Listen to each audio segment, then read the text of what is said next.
You gotta love a good callback. I mean, it's pro wrestling. Everything, pretty much everything that's been done has already been done in the past. We've already seen this type of implosion, this type of breakup in the very near past.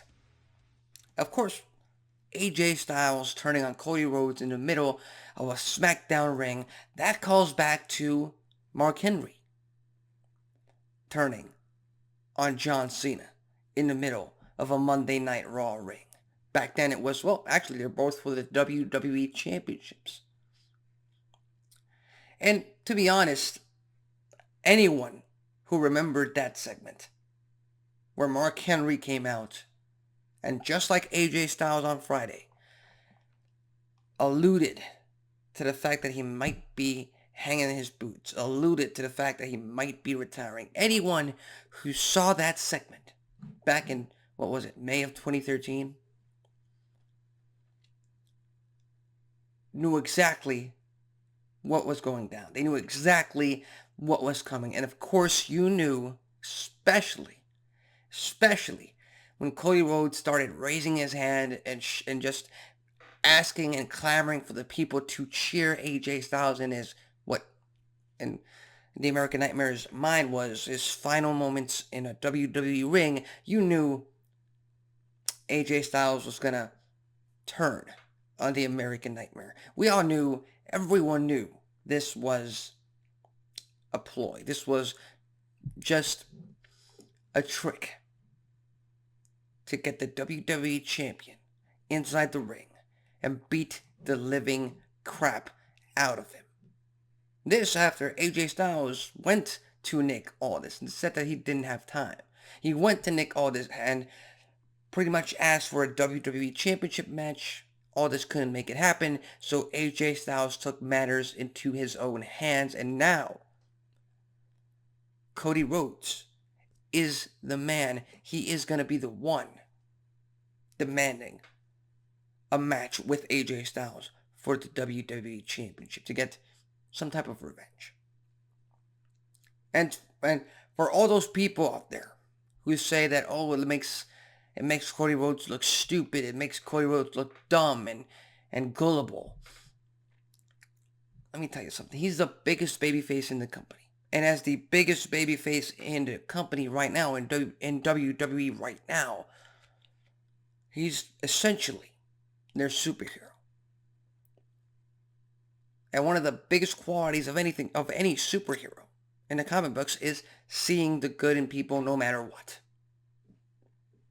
And right now, last week on SmackDown, that quality, that virtue that a babyface is supposed to have bit him in the ass. It bit Cody Rhodes in the ass, and now at Clash at the Castle, most likely, we're going to get ourselves a rematch. Although I wouldn't be surprised. I would not be surprised if we extend this all the way to Money in the Bank in Toronto.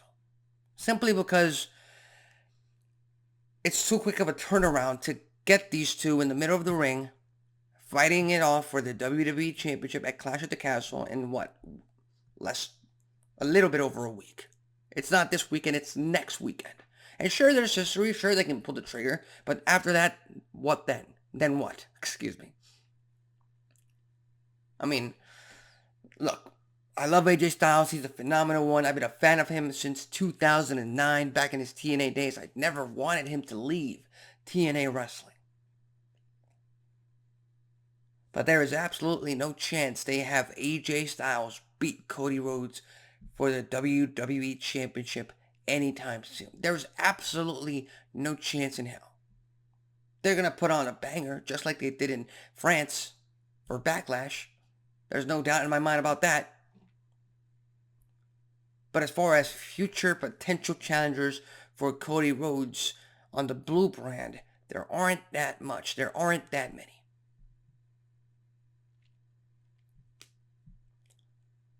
I mean, you got AJ Styles. He already took care of Logan Paul.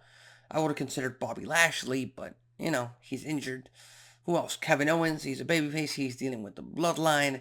the Bloodline is dealing with Kevin Owens and Randy Orton, and of course, the most obvious feud is right there. Cody versus Randy, the former mentor versus his current champion.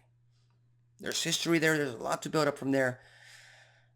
Would much prefer that to be a WrestleMania main event. If we're not going to get Cody Rhodes versus The Rock in a main event at WrestleMania, I would prefer to save Cody Rhodes versus Randy Orton for WrestleMania. That way, it doesn't get too overly shadowed from The Rock versus Roman Reigns or Rollins versus Punk at next year's WrestleMania. I'm just saying. But for right now, pretty entertaining segment. Again, predictable, but most good things in wrestling and movies is predictable, because if you just want to swerve for the sake of swerving, go watch Vince Russo's WCW in 2000.